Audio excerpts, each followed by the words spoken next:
Well, good morning and welcome back to the Broadcast Retirement Network. I'm Jeff Snyder, and this is BRN Sunday. I'm going to be joined today by members of the media, academia, and financial services as we analyze all the news this week in retirement markets, technology, personal finance, so much more. We've got another great show for you this week, so sit back and relax and enjoy this episode of BRN Sunday.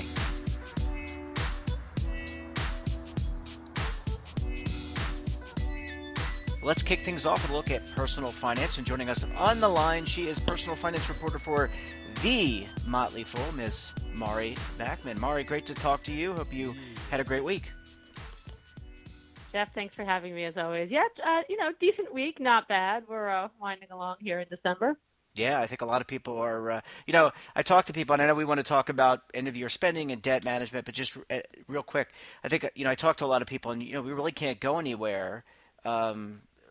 Because of the coronavirus and the pandemic, and people are really laying low. But people are actually starting to shut down, at least in financial services, over the next couple of weeks to give themselves a little bit of a breather. So I find that very interesting, even though we have no place to go. Exactly. You know, it's funny. We're in that very boat. My husband, who is a salaried employee, he has vacation days that will not roll over if he doesn't use them by the end of 2020. So he is just taking basically the last 8, 9 days of the year off to Wow. sit in the house, unfortunately. Look, it's not terrible because he'll get some downtime. The kids are going to be off from school and they're going to be bored, so they'll hang out together. I'm going to try to take some time too. I don't get vacation days being self-employed, but I can try to carve out some partial days. We'll see how I'm doing with deadlines. But yeah, a lot of people are, in that boat, and obviously it's not the greatest thing to have to just sit there burning your vacation days doing nothing, but think of it this way. At least, there's something to be said for the mental break of just not having work to do for a number of days in a row. Yeah, absolutely. So let's jump in because we're kicking off the show a lot of with personal finance tips this week, and I know you wanted to talk about this end of year holiday spending versus debt. What can you tell us? I know you've written a lot this week about that. Right. Well, I'll tell you, it's interesting. Online shopping is definitely up this year, which is a good thing just in that a lot of people are playing it safe. They're not, going into the stores as much because of the coronavirus situation. The problem with that, however, is that, when you're in a store, it's a little bit easier, I think, to check your spending because you see the items physically building up in front of you in a shopping cart. And at some point, your brain has to say, hey, how much of this can I really lug back to my car? And, there's just something about physically being in the store that I think might lend to a little bit more self-control. Whereas if you're shopping online, it's so easy to just keep putting things into your cart, and you're definitely, sometimes when you shop in stores, you're paying cash and you see yourself physically handing over a lot of cash. And obviously, you can't send dollars and coins through the internet. You're just putting everything on a credit card mostly. So, I think the danger in that, while it's good from a safety perspective this year, the danger in that is that it's a little bit easier to go overboard with the spending. Yeah, I think we're all guilty of it. It really is easy to point and click. I mean, we can use our before, even when you had cashless payments, Mario, you could just use your phone and tap it and pay for something if you go into a store. Now it's, as you said, even easier, and you can look down at your card and you spent over $100. But I guess the question is, you want to be able to enjoy the holiday season. You can't necessarily go out maybe and spend time with family or friends because of the pandemic. And so you're online shopping and you want to give somebody something, but you really want to avoid growing your debt to too much of a percentage of your total net worth, I would think. Oh yeah, and listen, this is the situation for people every year during the holidays. It's not unique to 2020. People are at risk of racking up debt, and people do rack up debt around the holidays. The problem with having that happen this year is that the economy is just in really not great shape. Things are very iffy going into 2021. Obviously, unemployment is better than where it was back in April, May, but a lot of people, I think, are still facing job insecurity, income insecurity, and so taking on debt at this stage in particular is a pretty dangerous thing. You don't want to carry that with you into the new year. You don't want to have to deal with debt payments. If you do lose your job, then all of a sudden you're going to be limited to unemployment benefits, and you're going to be, dipping into your savings, and you don't want to have to deal with a $200, $300, $400 a month debt payment on top of that. So what I would say is this, okay? And at this point, I mean, we're already creeping toward mid-December, so it's fair to say that a lot of people have already spent some money around the holidays and have maybe even already racked up some debt. So Hmm. look, if you're already in debt, I would say this: don't beat yourself up over it, because it's done. You've done it. But at this point, slap a Band-Aid on it. Try to keep your existing debt to where it is now. Try not to accumulate any more. If you're not yet in debt but are sort of at risk of getting there, I'd say really sit down either with a pencil and paper, or open up a spreadsheet on your computer. Really just try to set yourself up with a budget for the next few weeks. Take a look at what your paychecks give you. Say, all right, this is what my normal bills look like, and this is how much extra, money is left over when I've covered all of my bills, and maybe I'm comfortable taking a little bit out of my savings account if I have one. And really just try to figure out how much money you can comfortably afford to spend. And if you still find that you're going to end up taking on a little bit of debt, listen, a lot of people have had a miserable year. I mean, it's been a doozy. So I don't want to actually be the person to tell the public, don't take on a cent of debt. Just, sit there miserable throughout the holidays. I don't know that that's the best advice, especially this year. Of course, as someone who covers personal finance, I also can't in good faith tell people, oh, go take on debt, it'll be fine. But what I am saying is there's probably a middle ground. If you wind up with a couple of $100 worth of a credit card balance that you have to roll forward a few months, it's not the end of the world. And I don't want people sitting there after this horrible year beating themselves up over $200, $300 worth of debt, if that's really what it took to make the holidays special for their families this year. I just think, Jeff, with these things, we have to be realistic. So to be clear, I'm not encouraging debt, but I'm also saying that if you rack up a minimal amount of it, okay, it's what you're going to do. But really try to keep it to a minimum and try to prioritize so that, if your paycheck can't cover extra holiday spending, so it's all going on a credit card, well, okay, think about what's most important to you in the coming weeks. Maybe, you're not hosting a huge family dinner. Maybe you're just having, your little bubble, your quarantine bubble over. Okay, you want to spend a little extra to make that meal really nice because that's the one thing you're doing with your family for the holidays. I'm not going to say that's awful. I'm not going to say it's terrible to get your kids, couple of extra, modest gifts to put a smile on their faces after the year that kids have had, remote schooling, not seeing friends, all that. I just think that the takeaway should be, moderation. Try to keep the debt to a minimum, and then if you do wind up with a bit of debt at the end of the season, just really, really try your best going into 2021 to chip away at it quickly. Try to, cut back on some other expenses maybe in January, February, March, so that if you're ending the holidays with $200, $300, $400 in debt, maybe it's gone by the end of March. Realistically, that's not terrible. It means you probably haven't paid that much interest. Also, Jeff, some people, do have 0% intro APR credit cards, which, give you some breathing room on interest as long as you stick to that intro period and pay off your balance by then. They're not the best thing to fall back on, but they're certainly not the worst thing to fall back on either. So that's another thing. If you are looking at taking on a little bit of debt, see if you can qualify for one of these cards where maybe, you at least get a break on paying interest. Some of them let you, have 0% interest for over a year. So that gives you some breathing room too. Yeah, look, I think those are all good suggestions, including the one. Look, I think you have to balance the euphoric feeling of buying a gift for somebody with the practicality of buying a gift, right? So if your children are homeschooled, like you were talking about, could they use a new laptop? That to me is a practical purchase.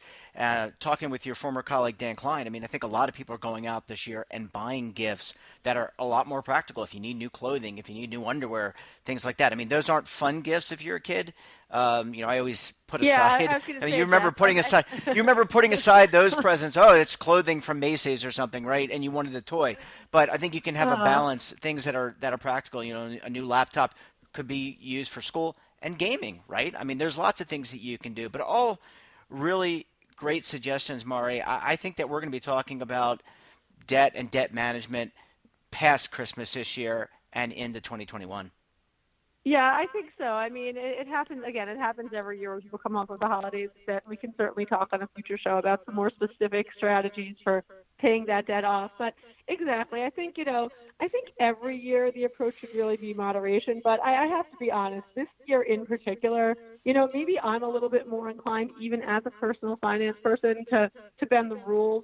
We personally are not going that overboard, but we also, normally during winter break we go on different outings with the kids. We go to museums. We take them to the circus. We take them to do this and that. We're doing none of that this year. So the, multiple $100s that we would normally spend on entertainment and hosting different gatherings and this, that, I mean, none of it's being spent this year. So we had a little bit more flexibility to say, all right, we're going to get a couple of extra gifts for the kids this year, a couple of extra things to put a smile on their faces. But to be clear, Jeff, none of those extra things are underwear because I would just get lynched if I handed my kids a package and said, happy holidays. Here's an extra gift for All mom right. and Well, dad. you could tell I don't have kids. You can tell I have kids, but I get it. Well, Mari, it's always a pleasure chatting with you. Enjoy the rest of your weekend, and enjoy that time with the family. Thank you, Jeff. Happy holidays, everyone. Before I have to pull the strap out the cut. Give me the microphone first so I can bust like a bubble. Welcome back. Now, time to talk tech. Joining us on the line, he is the executive producer and lead advisor for Seven Investing, Mr. Daniel Klein. Dan, thanks, of course, for joining us again this morning. Jeff, I've got exciting news this morning. Thank you for having me. But I'm so excited by what Disney had to say yesterday. I'm not sure I'm going to need to take a hiatus from the show at some point because there are so many streaming offerings coming. They have 10 Star Wars shows and like a dozen Marvel shows in the pipeline. I'm basically going to have to take a leave of absence for everything and just like even right now, just the Mandalorian once a week. I have to read like 5 things after to find all the things I didn't see. Like there's all this like hidden detail and like like Boba Fett's knee pads tells you this about Darth Vader, and I'm like, I didn't realize that. Like so, I am very excited as a consumer, but as a business, wow! Disney announced 86 million paying subscribers for Disney Plus. That's up from 70 million when they reported just a few weeks ago. And they expect to get to 240 to 260 million subscribers by 2025. Jeff, those are astounding numbers. Yeah, but does it really surprise you, Dan? I mean, Disney is the brand I associate with children, right? I mean, that's just like, and if you have children or you grew up, about Snow White and the Seven Dwarfs, and about all the Disney stuff. So that doesn't surprise me. I would expect that number to. I'm surprised it's not all Americans who are watching Disney, or at least subscribe or view their content. I'm surprised at the speed. And, Okay. and I actually think The Mandalorian is a lot of that. Like Yeah, there are very few shows we're all watching that you kind of have to watch. I agree. For every family, Disney Plus is inevitable. I mean, I went through the period where my son watched Cars on DVD for like every day for like 8 months. Right now, Disney Plus for a month is cheaper than a $20 DVD. That buys you 3 months of Disney Plus. Not quite, but almost. Well, it's what, $70 a year, right? Annually. Yeah. If you buy, and that comes out to, just doing the math, it's a little under $6 a month. Yeah, Dan, that's not a lot of money. I'd say most people are paying the $6.99 a month, and Okay. they are going to raise that price by $1. And frankly, I think they're going to raise that price by $1 every year for the foreseeable future because it's an incredible value. And I've always talked about this. What I love about this business is if you're Netflix, you have to make like 1 billion shows. You have to just like throw everything at the wall and be like, well, what's going to stick? What's going to be a hit? If you're Disney, you're like, hey, you know what Star Wars fans like? They really loved Ahsoka Tano showing up on The Mandalorian. Let's just give her a show. And there's so many things. Like they're doing an Obi-Wan Kenobi show. Nobody who's in our generation isn't going to watch an Obi-Wan Kenobi show. Plus they have Pixar and they have Marvel and they have all these other must-see content. And it basically means that if they spend the money to produce it, it's money well spent. Whereas Netflix, there's a lot of failures on Netflix. Yeah, I mean, and do you think that helps in other Disney ventures like the theme parks? If you can go see Ahsoka Tano, you're going to want to go to, if you see her on screen, you want to go to the Disney's Star Wars World, whatever it's called? Yeah, so I think it's part of a broader strategy. It's maybe not that specific. I don't think anyone's going to, planning a trip to Orlando or, to go to Hollywood Studios to visit Star Wars Land because they might meet Chewbacca. I think they're going, and you do. I I mean, not love at the I love moment. Chewbacca. Yeah. Not at the moment, but you usually can meet Chewbacca. He's just like wandering around, and that is pretty cool. Right now, that's not a thing. There's no character meet and greets. But yeah, I think in a broader sense, Disney is establishing these universes. Like, okay, Star Wars is one of our properties. You're really excited about it. Yep, come to Hollywood Studios, and you get this integrated Star Wars land. And as they add to that land, and I Hmm. expect them to add a couple more, attractions in the next, like, let's say, 10 to 15 years, they're going to be tied to those other things. So like they're building a Guardians of the Galaxy roller coaster at Epcot. What does that have to do with Epcot? Absolutely nothing, but everyone knows Guardians of the Galaxy and it's a cool theme. There's an Avengers campus that's going to open at Disneyland. All of those are draws, and it's really kind of the original Disney World concept wasn't tied to intellectual property except for like very vague things like Winnie the Pooh and you know some of the characters appeared, but like they weren't. Splash Mountain is unfortunately Song of the South, which is something they're retheming and changing. But that's even a very thin theme. Whereas now, there's Pixar Land, there's Star Wars World. There's going to be much more of that. You're getting Ratatouille in France at Epcot. Like, does that fit with the original mission of Epcot? No, but is it going to draw people? Yeah, it is. Look, Disney is, in my opinion, a perfect business that's obviously dealing with some disruption due to the pandemic.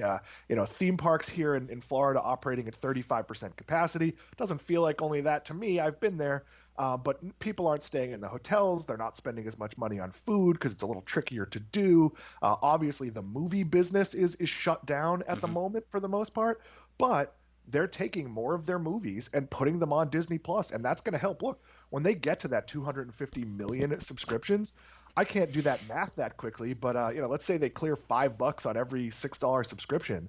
That's 1.25 billion dollars a month. Their movie business was like, I don't know, an $8-9 billion business, and there's a ton of cost associated with it. So Disney Plus is going to be way more profitable than the traditional movie business, and they're going to be able to pick and choose. Where sure, the new Avengers movie might come out in theaters for a few months, but the new Pixar movie may not because it might just drive those subscription numbers. Yeah, I mean they clearly have the corner of the market when it comes to child things that children and people who like childlike content, like you and I, like to go back to our Star Wars and Marvel days. Dan, look. I think this is the future. People want customizable content. They want content that they can get on demand. Who else competes with Disney? I mean, does Sesame Street still run on public broadcasting? I guess it does. So Sesame Street is actually an HBO property at the moment with Okay. a secondary window. But look, Sesame Street, the ages for that get younger and younger. It's like 1 to 4 Yeah. before kids age out. And honestly, I'd love to see Disney buy Children's Television Workshop and run it as some sort of public trust because Disney hasn't always done well with the Muppets, Yeah. but I think the Muppets might not be a thing if Disney didn't own them. And it is pretty cool in normal non-pandemic days to go to like Epcot and like Beaker pops up and he's pushing a little like science cart. Like there's really fun stuff they do with that. Hmm. So I don't think anyone competes with Disney. The closest is Comcast. Obviously, they own Universal Studios. But if you look at their content, like they have like Jurassic Park and they're opening a Jurassic Park roller coaster. But Jurassic Park's not really that great a content for theming. And sure, they have the rights to Harry Potter, but that's really the only franchise they have that's sort of that themed and that big. And weirdly, they do have some of the Marvel characters in Florida, though I eventually expect Disney and to make some sort of deal because there's no real reason why the Spider-Man or the Hulk roller coaster, those could be rethemed and it wouldn't be that big a deal. And I think there's a huge value in those properties to Disney, especially because they've developed the Avengers land on the West Coast, which I think they'd like to bring to the East Coast eventually. Well, Dan, I've been speaking to his agents for a long time. I've been trying to get Animal on the program, and so far I've been rebuffed. But now let's turn attention to Facebook, and I know you wanted to talk about the lawsuit. I think 46 states have brought lawsuits against Facebook, antitrust lawsuits, but this has an impact on small business. I know you want to talk about smaller businesses. Yeah, so look, I don't think there's any universe where you can call the social media side of Facebook a monopoly, but because there's LinkedIn, there's Twitter, there's Pinterest, there's all sorts of other choices. But if you're a small business, it's a monopoly. Like most small businesses need to be on Facebook. But here's the problem. Normally, when you say, well, let's break up a monopoly, it creates 3 or 4 companies that then become choices. The problem here is if they say to Facebook, and what they're talking about is essentially walking back the WhatsApp purchase and the Instagram purchase, that doesn't help small business owners. Maybe there's a small amount of small business advertising on Instagram, but the Facebook platform is what's driving that. And it's essential because what died? The Yellow Pages died. Back 12 years ago when I ran the toy store, my first year, the Yellow Pages was absolutely essential. And in my second year, it became, do we really need this? And that's 12 years ago. And now I don't even think there are still yet. Maybe there are, but I don't have a Well, they're Yellow Pages. online. They're on online Yellow Pages. I don't think they print them anymore. That just seems like a waste of money when everyone's got a phone, right? I Yeah, mean, and look, so are there other places you can advertise as a small business? Yeah, you can go to Yelp if you're a restaurant. You can go to OpenTable. There's some value with doing deals with Groupon, but the reality is Facebook is a driving platform there. So whatever the question of whether they should be broken up, I'd be more concerned with regulating the marketplace and maybe finding ways to incentivize other places to build out small business opportunities. Look, I having run a small business, there's lots of clever things you could do. We did radio advertising, but look, local radio is not a thing in many markets. This is a very tricky question, and if I was a small business owner, I'd be pretty freaked out about the government getting involved, in this platform, which might be driving most of my business. I also think it's possible the market takes care of this. We've talked a little bit about Shopify, and as Shopify builds up infrastructure, one of the things they're working on is discovery. So if you're a business that uses Shopify as its platform, well, how could someone find your service? The answer right now is Facebook, but that's not necessarily the answer a year or two from now as they build up a marketplace. So I don't know. I'm not going to get into the politics of this because I think it's the kind of thing that gets talked about and goes nowhere. But I do think politicians, business, whoever it is, should really focus on the impact to small business of any move they make here. well, I think you bring up a really good point. And look, I'm the one who doesn't use Facebook. I've never used Facebook. We don't even put our show on Facebook or advertise on Facebook. But I think that influences wane. And I think that, yes, it's a big social media platform, but there are others, you mentioned some of them, there are others that people check into. And I think they're consumers, right? They're going to go where they have the best experience. And if you come up with a great experience, um, I think people will go there as a company, and so I think that creates opportunity. And look, Facebook has a history of acquiring companies. Then they acquired Instagram and WhatsApp before they became huge platforms. But they can't acquire everyone, and maybe there are other people out there that will acquire companies and grow. I mean, you could see a Microsoft or someone like that, who owns LinkedIn, try to expand. So I do think there's lots of opportunity out there, and I guess this is one where we have to see how it all shakes out. Yeah, it's one where look, I am on Facebook, and I am on Facebook fully aware that everything I share on Facebook is available to Facebook. So what do I share on Facebook? I share work promotion. So hey, we're doing a live show, and we do air our live show. We stream it to Facebook, though that's not the primary place it airs. But mostly it's pictures of my cats and when I'm on vacation. And I don't actually recommend most people share vacation photos because it tells people you're away. But in my case, I live in a doorman building, so I'm not all that concerned about somebody getting access to it. But in general, you have to use these platforms for what they're worth. And if I was running a small business, I'd have 80% of my ad dollars on Facebook. But I'd be really careful to be testing out other platforms. Everything from doing local television ads, which could be $5 to $7. And they don't have to be that expensive if you're picking and choosing and working with the right people. So it is a tough situation, but any small business owners should be working on every different way to reach people. And that could be as simple as, look, we used to throw barbecue at the toy store and promote it through flyers and word of mouth.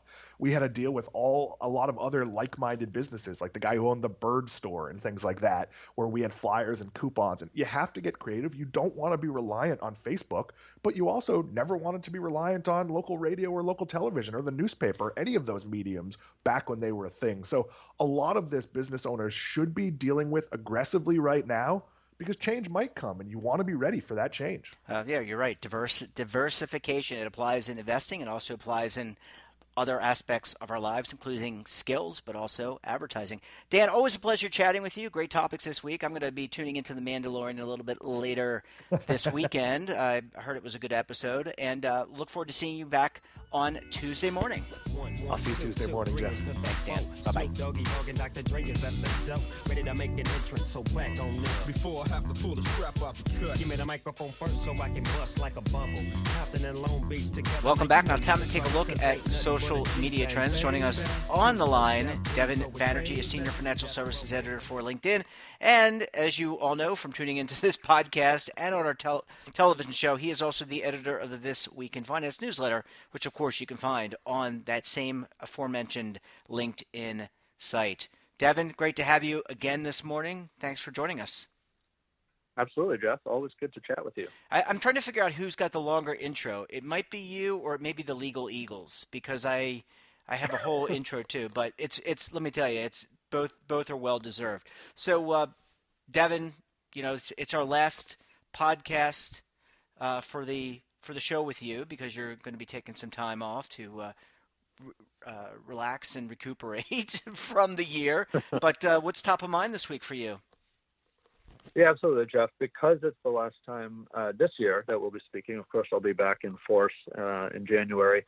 I was just looking over some of the trends this year, and also looking at some of the search trends. We have now 722 million people on the platform. We have a real interesting look into what they're searching for, what they're reading.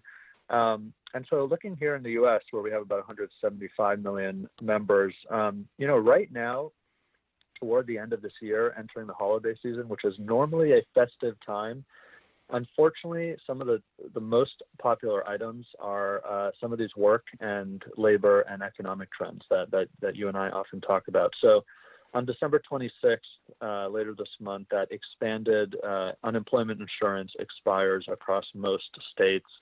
On December 31st, the eviction moratorium expires. On January 1st, paid sick leave expires. At the end of this month, that additional aid to cities and states from the COVID emergency authorization runs out. On December 19th, the federal government is scheduled to run out of money. So that's a whole political process, of course, that will take place between now and then. And on that political front, there's no deal in sight or deal to be made right now on the table for replenishing all of these programs.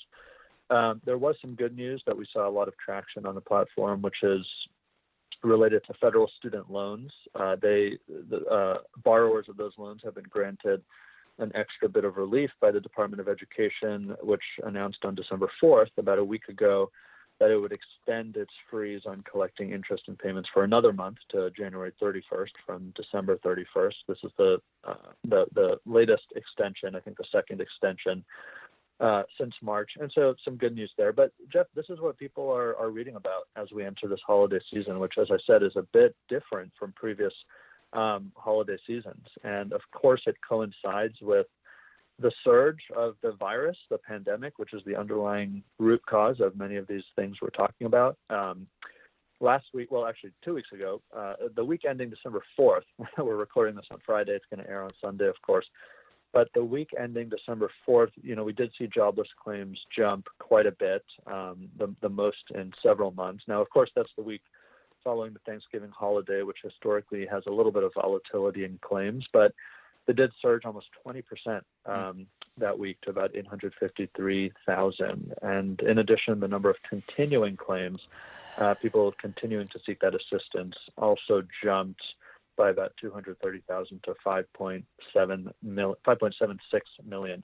So, it's a long way of saying that this is what people are focused on this holiday season. They're trying to figure out how to get aid if it's still available, and how to turn their prospects around, depending on how much control they have over, job applications and employment prospects.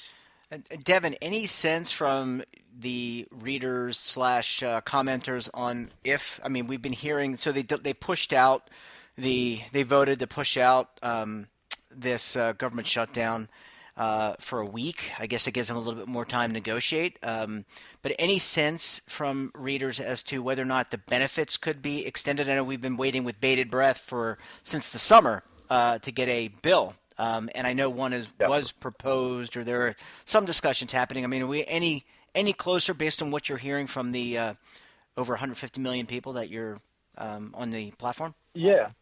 Yeah, certainly. It's a good question. I mean, as you and I know, and we're in the same boat in terms of not really having any insight into that process. It's so political, that process. But what I would say, reinforcing what I said at the top, is this is what they are focused on, at least. I mean, we just see the searches for aid and for news stories around this, really, really surging.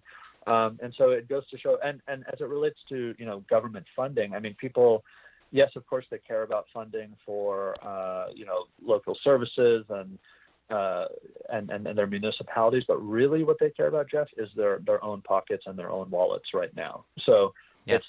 It's those UI benefits, unemployment insurance, that they've been able to get this year during this very tough downturn. That's really what they're looking for, and these eviction moratoriums and stuff like that. So they're searching for things that are going to affect their wallet, their homes, and their families.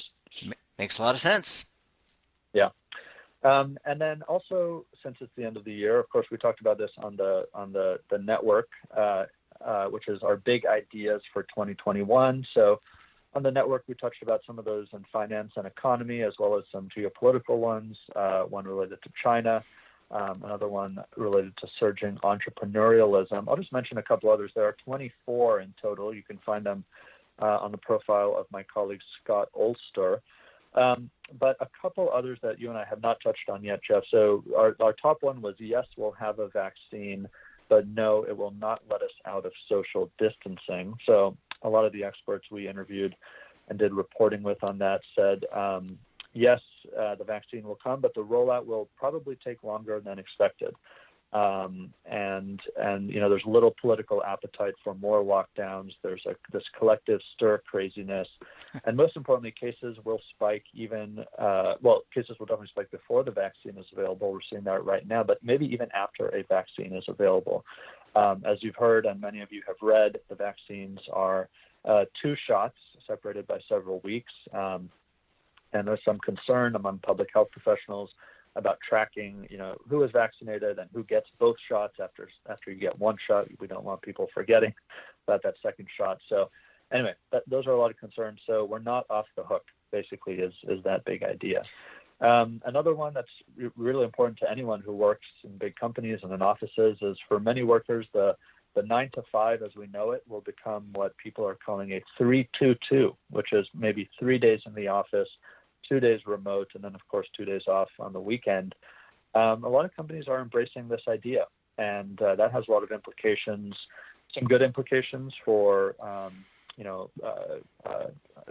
childcare, ability to spend more time with family, et cetera, with your partner and your family at home, but also implications for how offices are designed, for example. I think the offices and a lot of our experts are saying, collaborative spaces are really going to be the primary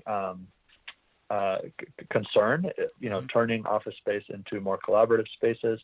And also perhaps offices just become places where people gather for leadership development or personal development or cultural development, or kind of as clubhouses, if you will, where people come together to collaborate and then they go back and get work done at home. So a lot of this stuff is going to play out in 2021. It's going to be a really interesting year.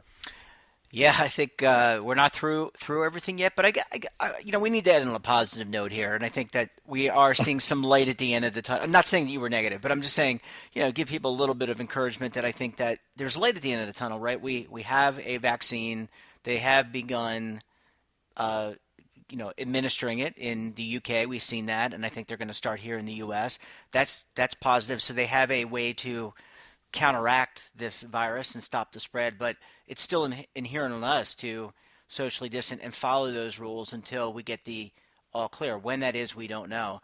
But going back to the other piece, which I think is really important, is making sure that Congress acts before it goes on recess, because it's going to go on recess until January, right? And then they come back and they swear in the new Congress and start doing all those things. So really important that for all those people out there that are suffering, whether you're a small business, whether you are a family, whether you're just an individual who are suffering, make sure that that people who you've sent to Washington D.C. are working on things on your behalf.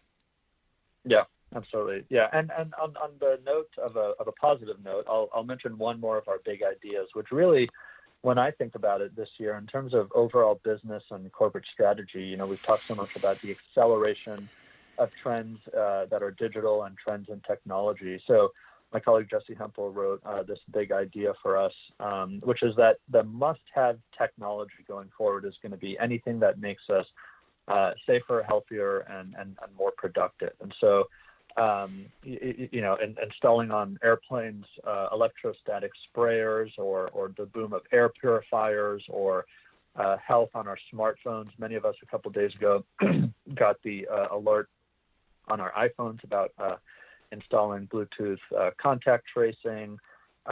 So all of these things, and the entire boom in the healthcare industry itself that you and I have discussed around telehealth. I mean, a lot of these things that by necessity produced invention and innovation this year will stick around. I mean, we've learned, by we, I mean companies and society have learned so many things about how technology can improve our lives and keep us safe and healthy and trace and track those things. And the good news is that's all, that will all continue now going forward. Yeah, we've had a lot of innovation. I think that is a really good point. Lots of innovation in how we do work, how we deliver goods and services to people. So credit to all of us, everybody, because we're all a big part of that. Well, Devon, that is a way to go out. I like that. We're going to miss you the next few weeks, but wish you a nice holiday season, and I look forward to having you back in January. Thanks very much, guys. Sounds good. Take care. Bye-bye. Before I have to pull the scrap off the cut. Give me the microphone first so I can bust like a bubble. Compton and Long Beach together. Welcome back. Now time to talk markets. Joining us online, he's the co-founder of Delphi Digital, a cryptocurrency research firm, but he's also a reformed equity strategist. Still wears both hats from time to time. Kevin Kelly. Hey, Kevin, welcome back to the program. Great to have you on this morning. Hey, Jeff. Thanks for having me. Oh, always a pleasure chatting with you. Love talking crypto. Also love talking about the markets with you. So when you look back, we're recording this on a Friday morning. It's about 9:03 a.m. Eastern time. When you look back on the past 4+ days, give us your assessment. What do you have to say? Yeah, so I think, we're starting to enter this period of, when it comes to general markets, I mean, relatively low available liquidity. And so what that basically means is you're starting to see a lot of, I would say, eyeballs start to turn towards the Fed next week. They have their final FOMC meeting of the year on Wednesday, and you'll get your classic, Jay Powell press conference. And what that basically means and what we're looking for is you basically have a lot of Treasury issuance, right? So the U.S. Treasury is coming out and issuing bonds and issuing government debt to finance all of this fiscal spending that we've been talking about on your show for months and months now.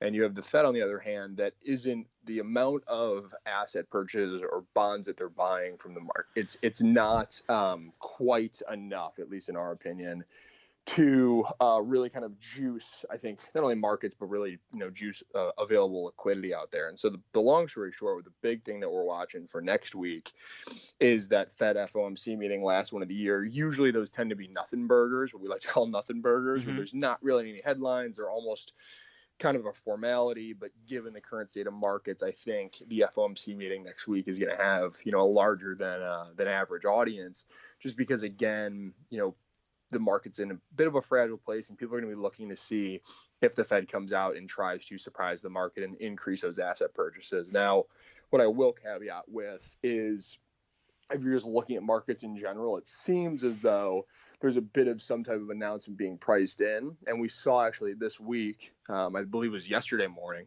when the ECB came out and basically said that they were going to be increasing their asset purchase program, right? So this whole idea of quantitative easing in QE, they were going to be increasing that by 500 billion euros. And so the market, that made headlines, especially around the crypto space, where everyone is, obsessed with talking about money printing and quantitative easing. That made a lot of headlines, but the market didn't really react a ton. And I think a big reason for that is because that type of move was largely expected. Mm-hmm. And so I mentioned that as a caveat going into next week, because right now I think that the market is starting to price in, some type of announcement next week. And so if the Fed doesn't decide to act, or the Fed even falls short of what market expectations are, you could see a bit of volatility start to pick up, especially as we enter into, the 2 weeks of the year where you have kind of the lowest trading volumes, the lowest liquidity in equity markets. It might shape up to be a pretty interesting end to a already very interesting 2020. Yeah, I was gonna build exactly off of that, and that when you look at 2020, nothing has really gone as planned. And can you really say that this is going to be a nothing burger, just given COVID outbreaks on the rise? We've got a vaccine, but we're just starting to, I guess, distribute it as of this recording. Kevin, what about the potential? I talked this morning on the network with Devon Banerjee about economists saying there could be a double dip this recession. When you kind of look at, as a strategist point of view, and I'm not going to put you on the spot and say, are we going to have it or are we going to have it? But how do you weigh all these economic factors against the market behavior and kind of plan for the potential for this double dip recession? Yeah, so no, I mean, I think Devin hit the nail on the head, and I think you already saw a bit of a double dip recession across several different European countries. I think one of the things that we've been talking about and really harping on your show, and again, week to week, it may sound like almost a bit redundant, but I do think it is a really big theme to continue to hit on, is this idea of potentially that insolvency phase we talked about a little while ago, where you've got this really big disconnect between what the equity markets are doing, right? Mm-hmm. Especially the U.S. equity markets. You look at the S&P 500, those big large cap tech names, right, have really been the ones, the horse that's really kind of carried, the S&P this year in the race. Whereas a lot of these kind of smaller firms and really small businesses, right, that aren't necessarily tapping the capital markets, right, the public equity or debt markets for financing, I think there's still a big bifurcation between the two. And this is where it gets really important, because if they're talking about double dip recession, that really falls on, or the burden of that falls on the shoulders of those that you could argue, are in the worst position to really be able to kind of try and carry that burden, right? And that falls on the small businesses. And so I think what's going to be important to think about and really kind of monitor as we have, this new hopefully fiscal stimulus package coming, is, where is that money being allocated and how efficiently can it get there? Because we're talking, months, literally, 3 months ago, talking about how we needed another fiscal bridge. And we were talking about similar things we're talking about today, where there's just, this political gridlock and no one can get a deal approved across the table. And that is, I think, certainly going to, the longer that goes on, I certainly think that's going to show up. Whether it shows up in the data tomorrow, is not what we're expecting. But you look out, 3 months, 6 months, I do think that the potential rebound or economic recovery that we could have had is going to be inhibited by the fact that we haven't had that fiscal bridge yet. Yeah, and you're going to have an uneven recovery, right? I mean, when I say recovery, yes. Recovery both economically, but a recovery from a healthcare perspective. So when you look state to state and locality by locality, that's going to be different, right? Because you're going to have different sets of rules interstate commerce-wise. But then globally, maybe the U.S. does better. We've already seen China do better, right, this week. I know that's something else that Devon mentioned, and I'm not just bringing up – it's just top of mind that they really have recovered very well this year and are looking very positive for 2021. But when you look at maybe some of the other countries, maybe the UK isn't doing as well. Maybe Africa's not doing as well. There's that unevenness that could lead to recessionary pressures. Yeah, no, 100%. And this idea of people talking about a K-shaped recovery, I think is what you're starting to see. And it's something that, we were talking about when COVID first broke out. And we said, listen, as soon as we go into lockdown, this is going to impact those who, are farthest from the money, right? Mm-hmm. And the idea of, fiscal stimulus. And so that's exactly what we think we're seeing and we have seen. And the idea that we're going to come out of this with even wider, wealth inequality gap, a number of different things. I think, again, without getting into the politics of all of this, I think we're certainly going to be sitting at a pretty important inflection point in terms of what we do going forward. And I think, not to try and transition this to crypto, but I do think the crypto kind of digital asset movement is going to be it's going to be a bigger part of the conversation around how do we actually fix some of the structural issues and limitations around, how people are able to build wealth, their access or ability to access, investments or opportunities that historically have been capped off from them. There's going to be a lot of discussion around, how I think this new digital world not only evolves, but how do we make that more inclusive and bring people along for the journey that, a lot that's typically only really been reserved for, the upper 5 to 1%. So perfect segue to crypto, because I was going to go there right after our topical coverage of the market and economics in general. Let's talk about crypto, because a lot going on. When last we spoke, Bitcoin continues its ascendancy, others as well continuing their ascendancy too. What's the latest when you look back these last 4 days on, well, really last 7 days, right? Because Bitcoin and crypto trades 365, 7 days a week. So yes, 7 days a week, 24 hours a day. That's what I meant. 365, 24. Yeah, there you go. Yeah, there you go. 365, 24. There you go. But when you look back, what do you say are some of the top takeaways? Yeah, I mean, the big kind of, I guess you'd say, headlines this week are around, what Bitcoin's doing. We mentioned that it did break to a new all-time high, earlier last week. And what we've seen is Bitcoin's down, about, when we're recording this, I think about 6 or 7% from that all-time high. And so, some people are saying, hey, listen, we didn't break through. We didn't get to that elusive 20K number that everyone's kind of been watching. Is that something that's bad? Are we in for, another kind of period of price weakness or a downturn? And, if you look back and you look at kind of Bitcoin's all-time, we'll call it the all-time high playbook, back when it broke to a new all-time high in early 2017, following its prior market cycle, Bitcoin did something very, very similar. It broke to a new all-time high. It pulled back. It retested that all-time high, and then it fell, over 20% in the following 4 to 5 weeks before then kind of reversing course and heading to new heights. And so I think that's kind of the period we're in right now, where you see it break to a new all-time high.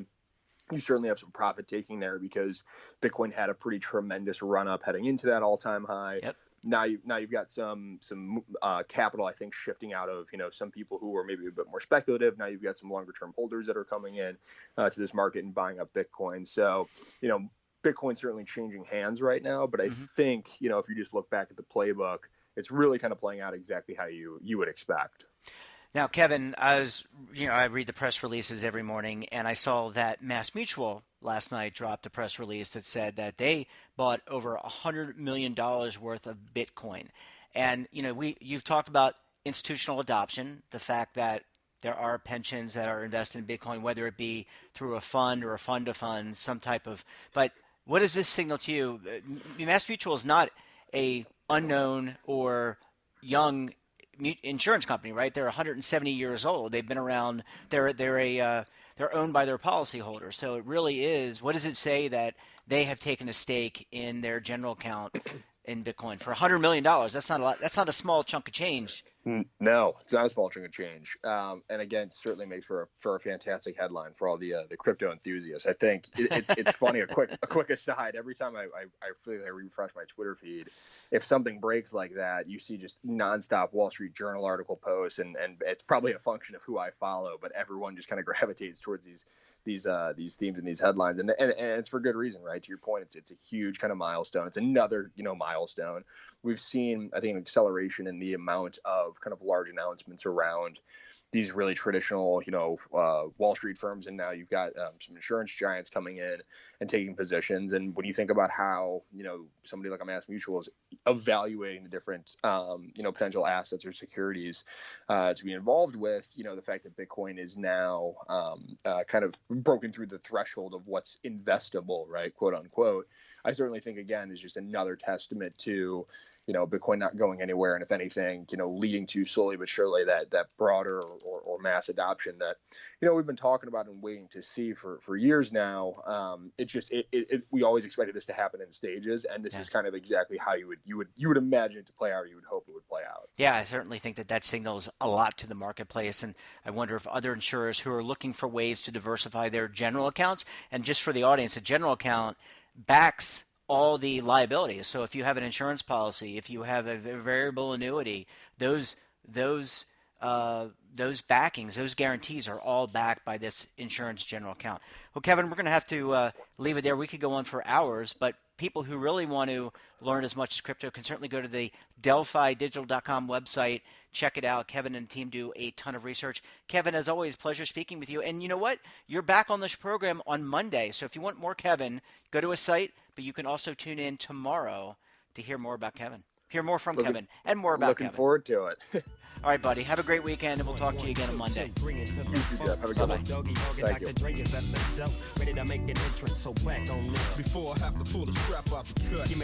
Welcome back. We're going to talk about the key themes of the week. You heard from Kevin Kelly of Delphi Digital, kind of breaking down what he saw in terms of the markets. But we have Oliver Rennick. He is the lead anchor for the TD Ameritrade Network. You can see him twice a day, Morning Trade Live and Markets on the Close. Both great shows that bookend TDA Network's coverage. Oliver, great to have you back as always. Good to talk with you. What up, Jeff? Thanks for having me as well. And it's definitely a pretty interesting week here, closing out on Friday. Things are going to get a little interesting. Yeah, so, we just, earlier in the show, we talked to your former colleague at Bloomberg, Devon Banerjee, who kind of gave us the lay of the land from a social media perspective. And as I indicated, we talked to Kevin, kind of breaking down what he saw from a macro perspective. But would love to hear your perspective on the week. I mean, you interview a plethora of people each and every week. They're industry leaders, people who look at the market and give their perspective. But what are your three top takeaways this week? Biggest takeaway number one is that the NASDAQ in a sell-off, not even a big one, and it ends now. Well, we'll see where we end on the day, but we now have a situation where the NASDAQ is below its September high, and it didn't really take much at all. So that's where it gets really interesting to me, is just seeing the way that the market has been really so bifurcated after this vaccine. Investors are really gearing specifically towards the reopening stocks, and you see the small caps break out, the S&P also breaking out, moving higher. But the trouble has been this improvement in the outlook is not all great for the stock market, because these big tech companies that are really, really expensive as we've been since the dot-com bubble, are having trouble kind of processing an environment where they may not be the best option for investors. Mm-hmm. And that's coming up over a decade when they were not only the best option, but far and away really the only option. And so the point is that all you really needed was about 1.5% a dip. And suddenly the NASDAQ is now unchanged to actually slightly lower over the last 3 months, meaning that obviously if you've held Qs, if you've bought at the September high, then you're down actually. And that actually is a pretty rare event by this bull market's standards. 90-day changes in the NASDAQ at 0 or below are a very rare event over the past 10 years. And it's worth thinking about what that might mean for investors if they have to come to grips with the idea that the most reliable trade of this generation is either slowing down or ending, or possibly, and this is not the case yet, but possibly reversing. Right now we're at the situation where it's obviously slowing down, and that presents major complications in the market. So you asked for the top three. I mean, that's it's the big one, but it really is all of them kind of wrapped up, because within that you have the idea of rotation in the market, which is a hugely important concept that is still continuing. And then you also have right now this push and pull between the short term, which poses a little bit of economic risk because of our employment situation and lack of stimulus, versus the long term, which is much more optimistic and much more bright than it was 3 months ago because of the vaccines. And the market is stuck in this tug of war. And right now it is ultimately leading the NASDAQ to go nowhere. So that's the kind of crux of it if I put them all together.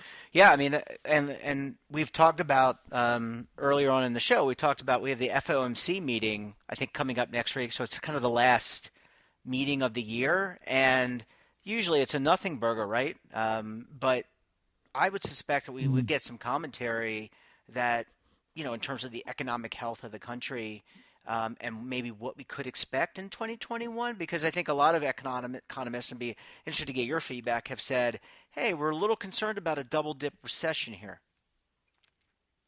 Oh, definitely.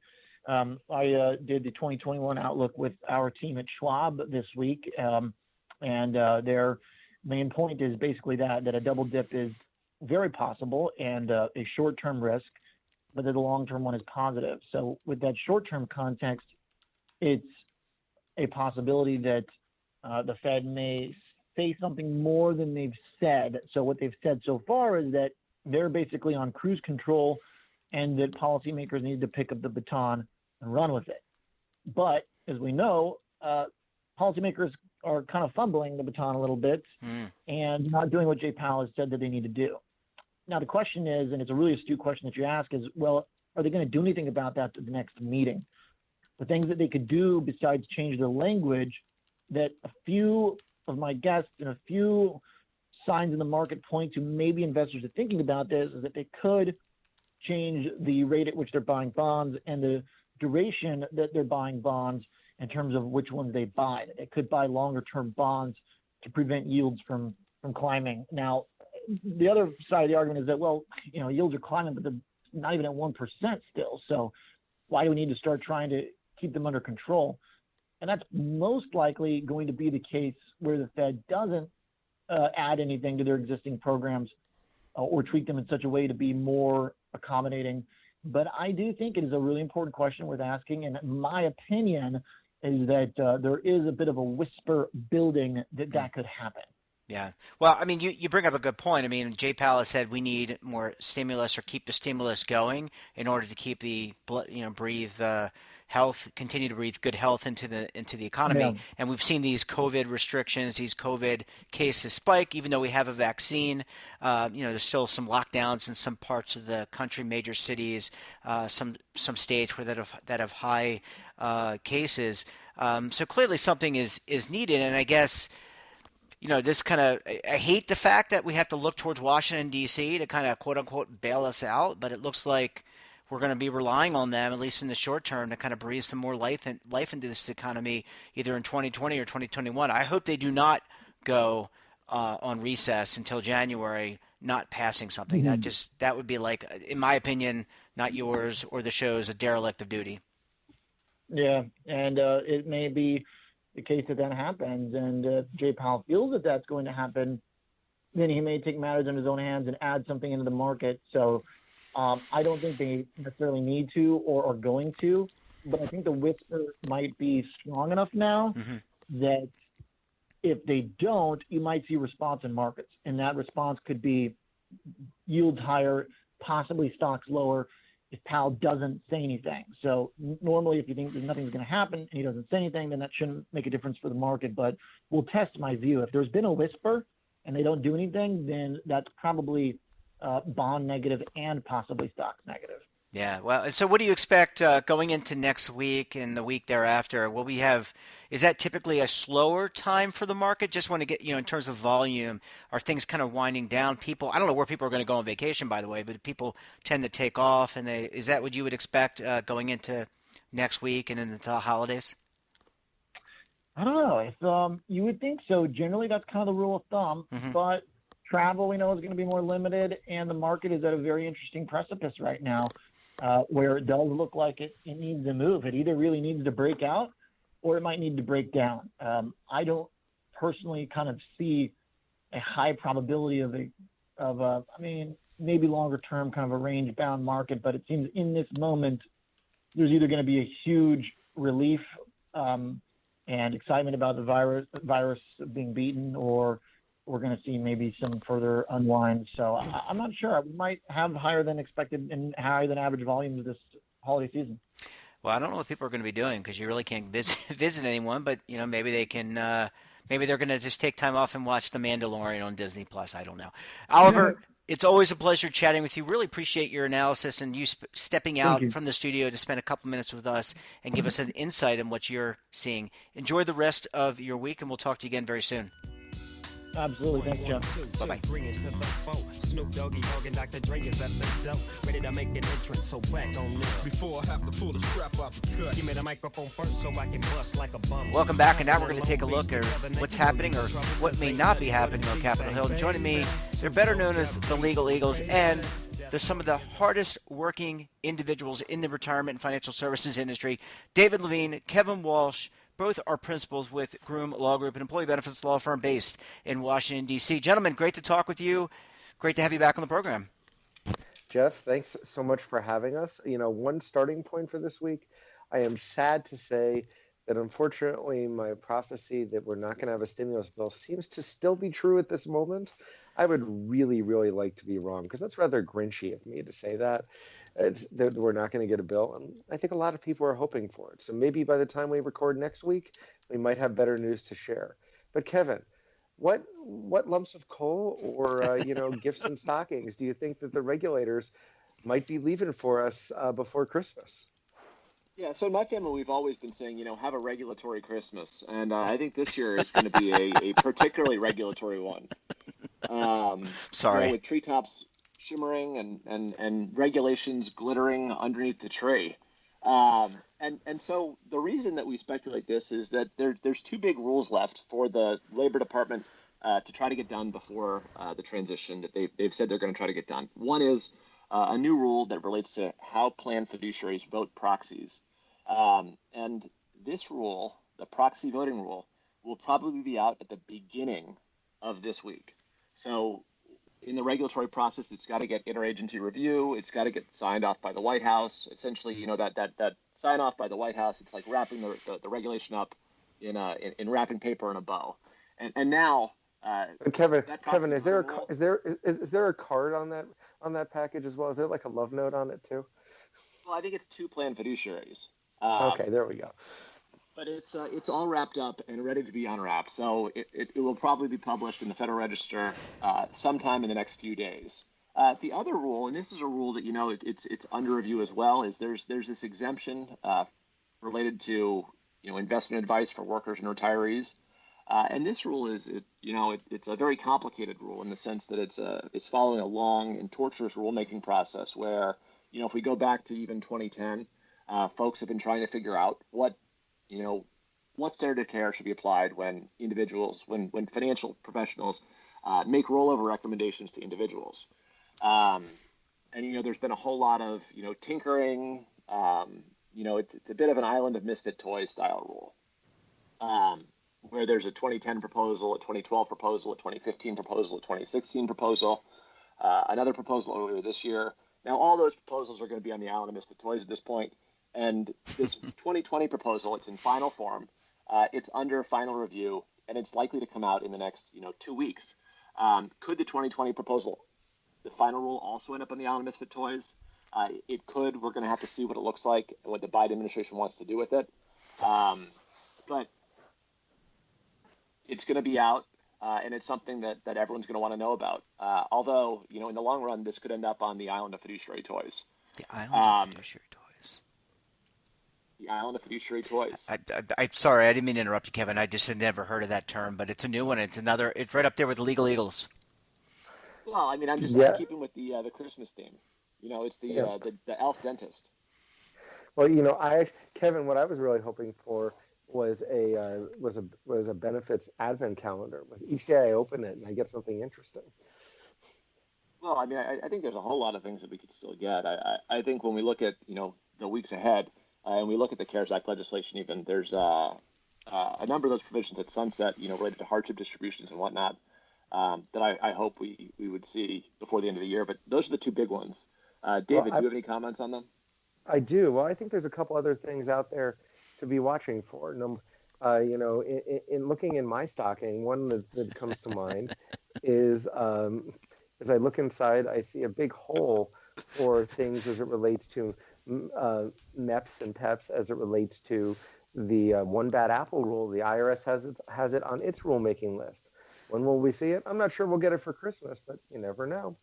Also, another thing to think about is going to one of our favorite topics is we have a very interesting shift right now. We have California, they passed the CPRA, their new privacy law during the election. There's a whole bunch of questions as what we're going to get heading into 2021. But I realize I'm slipping into the New Year's episode and not really focusing on the Christmas stocking episode anymore. So with that, Jeff, I'm going to hand it back to you. Yeah, well, hang on, David. I got one more thing. I don't think it's going to be in our stocking, but it's something we'd like to see is some guidance relating to missing elves. You know what? Gosh, you know what? it's got to get the missing participants in. All I need to say to you on that, Kevin, is I've got a movie for you. The lead character is named Buddy. Will Ferrell was in it. It was really good. You might be able to find him. I think he's in New York City. What were Santa's search processes? I want to understand his policies and procedures. The fact that he found Buddy might not be determinative. I wonder if Kevin, I think what I'm going to give you is a Where's Waldo book for Christmas. That way you can be searching for Waldo all year long. Well, gentlemen, we're going to have to leave it there. Always an interesting conversation with you gentlemen on what's happening in Washington, D.C. I wish you all a wonderful weekend, and we will talk to you again next week. Thanks so much. Bye, guys. Bye-bye. Well, that wraps up this episode of BRN Sunday. Don't forget, we're back again tomorrow with BRN AM. I'll be joined by Delphi Digital's Kevin Kelly. You heard from him earlier in the show. He'll be back on to talk about cryptocurrency, blockchain, and a lot more. So until then, I'm Jeff Snyder. Stay safe, keep on saving, and don't forget, roll with the changes.